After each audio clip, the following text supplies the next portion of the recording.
Ketika Biden unggul 11 poin dari Trump di waktu sangat pendek ini, yaitu 50 hari lagi election day, maka secara pribadi saya duduk di depan TV dan mencari data di internet semakin sering. Peristiwa 4 tahunan sekali, kalau Anda serius bernegara, kita harus perhatikan siapa pemain utama di dunia ini dan tentukan ikut arus kuatnya. Untuk itu kita harus ada datanya sedetail mungkin dan selengkap mungkin. Inggris, Rusia, India, Tiongkok, Amerika termasuk negara utama di dunia ini yang harus diperhatikan karena bukan hanya siapa yang akan memimpin, namun kekuatan jumlah penduduk, kekuatan ekonomi, dan kekuatan militer mereka merupakan faktor yang harus kita perhitungkan.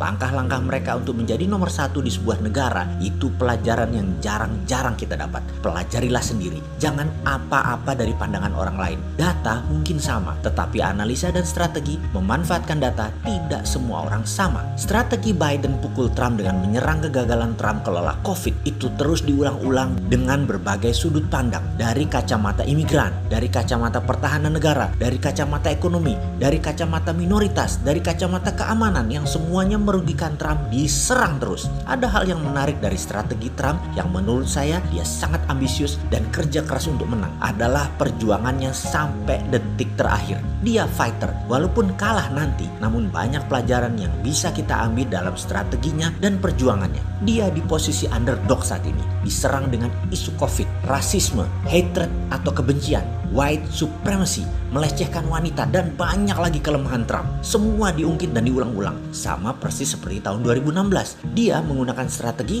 rope a dope. Ini istilah tinju sebenarnya. Kalimat hati-hati ini berkali-kali diingatkan agar hati-hati mengeluarkan manufaktur data polling atau menggiring persepsi pakai polling yang sudah direkayasa datanya. Controlized result polling. Kalimat itu keluar dari ketua tim pemenangan Hillary Clinton, Larry Nichols. Mereka, tim pemenangan Partai Demokrat, merekayasa polling di seluruh mainstream media sampai detik-detik terakhir. Ternyata mereka kehabisan peluru dan lengah. Disitulah Trump pukul balik dengan cepat karena simpan tenaga lama. Dan ini peristiwa tahun 2016. Strategi rope a dope ini digunakan sering oleh petinju yang bernama Muhammad Ali. Misalnya ketika Muhammad Ali melawan George Foreman, di mana sepanjang pertandingan Ali minggir di ring, menghindar, bertahan, pakai tali ring yang disender-senderinya untuk menghemat tenaga, dan terakhir lentingan tali ring tadi membuat dia pada saat memukul punya tenaga untuk bangkit atau bahkan tenaganya 2 kali lipat. Karena apa? Karena lentingan tali ring tadi. Ketika Foreman babak terakhir kelelahan, kehabisan tenaga, itu terlihat dengan tangan Foreman turun. Anda bayangkan ya, tangan Anda sepanjang 3 menit dikalikan 15 ronde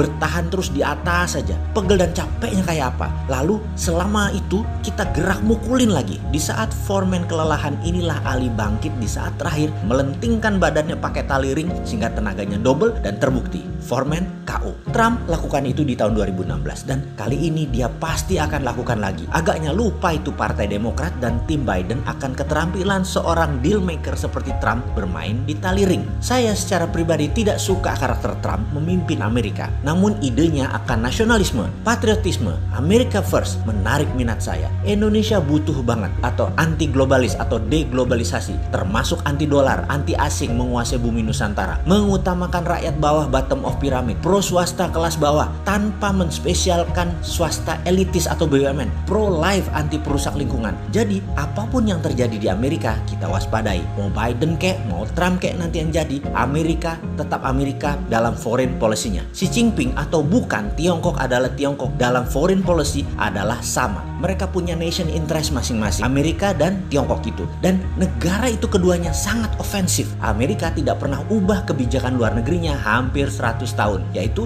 military domination dan dollar domination. Karena itu Trump selama ini menghancurkan sebagian besar kepentingan kelompok establishment dari seluruh bidang. Karena itu sekali lagi, globalis cabal plus Partai Komunis Cina benci banget sama Trump. Belum pernah semua globalis bergabung seperti saat ini untuk menjatuhkan Trump, di mana tujuan globalis dengan mengendalikan Amerika, globalis cabal mengendalikan dunia. Baiknya kita melihat apa yang dilakukan Trump hingga ronde terakhir. Apakah amunisi pukulan-pukulan jab hooknya di terakhir. Apakah yang dia pakai untuk melentingkan dan memukul Biden? Trump sangat mengerti kok, dan juga baginya sangat mudah untuk mengeluarkan hasil polling yang menunjukkan hasil Trump menang. Karena itu desain result polling. Pastinya dia tunggu saat terakhir dengan memberi kesan trennya naik dan Biden trennya turun. Trump menunggu agar lawan terus agresif dan brutal sampai kecapean. Kita lihat apakah rope a dope kali ini berhasil. Oh iya, maaf, jadi buka strategi para pemain tahun 2024 ya. Siapa yang duluan pasang polling dan menari pasti kecapean di ujungnya. Kita lihat siapa yang main tali ring ini ya, sampai di ujung babak. Dia pasti akan yang menang. Mau bukti?